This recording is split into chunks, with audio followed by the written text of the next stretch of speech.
Madam, the Executive Condominium Housing Scheme was introduced in 1995 to meet the aspirations of Singaporeans to own private housing in an affordable way. This is done by imposing on EC buyers certain initial eligibility and ownership restrictions.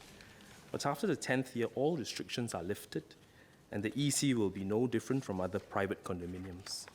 Ministry of National Development does not track feedback received on ECs. This is because buyers purchase their ECs directly from the private developers under the sale and purchase agreement signed between the EC developer and home buyers. The EC developer is therefore responsible for all defects during the 12-month defects liability period. The EC developer is also contractually obliged to attend to all feedback from buyers on the design, finishing, workmanship, or other concerns pertaining to the development, and to respond to the buyers accordingly. Mr. Peng Ling Huat. Thank you, Madam. Just a supplementary question for the SMS. A lot of the public housing rules and regulation applies to EC, the MOP, even levy now. So would the ministry consider assisting this resident to address all these defects?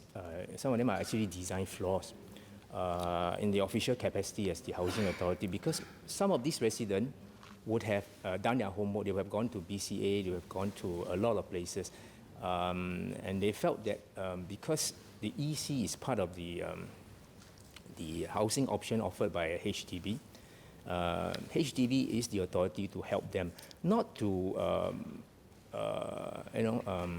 help them resolve it, but at least help them to initiate a meeting to set the framework on how this developer can help them.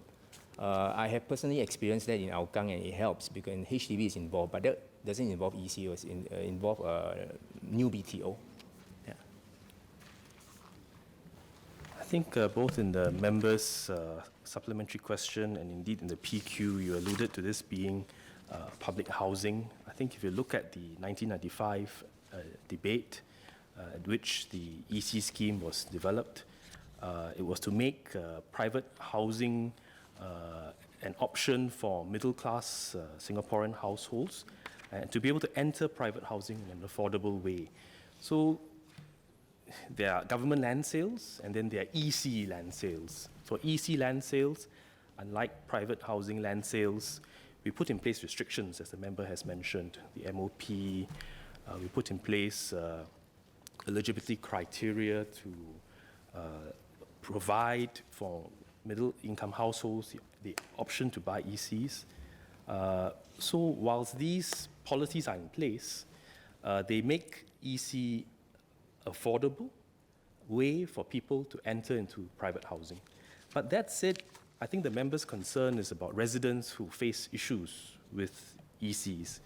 And while the contractual obligations are on the developer to address all the concerns that buyers have raised, when EC buyers raise concerns about EC units to HDB, HDB will certainly convey these concerns to the EC developer for them to take appropriate action.